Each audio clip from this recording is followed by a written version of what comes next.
Why will you insist on building them condominiums when you can distribute the land to them 500 a month lang? Ang babayaran nila. Why will you insist on building condominium? Dahil kikita ka doon sa contractor ng condominium na may porsyento ka doon, kaya pinag-i-insist mo yung condominium. Actually, bakit nyo ini-insist ang condominium? Payag naman yung mahihirap na i-distribute na lang yung land sa kanila, and that's 500 a month. Nakalagay sa mandate nyo to help the poor and the homeless. Yes. But the poor and the homeless cannot afford the condominium.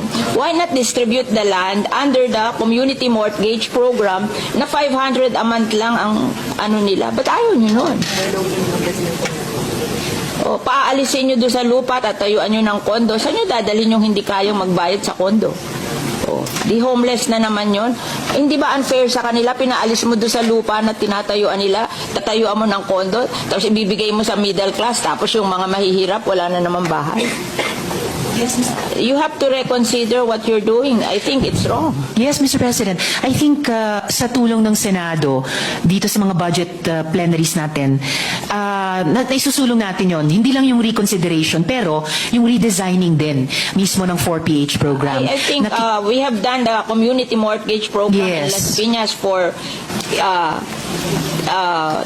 I think 30 years, and it's very successful. We just give them the land. They don't want the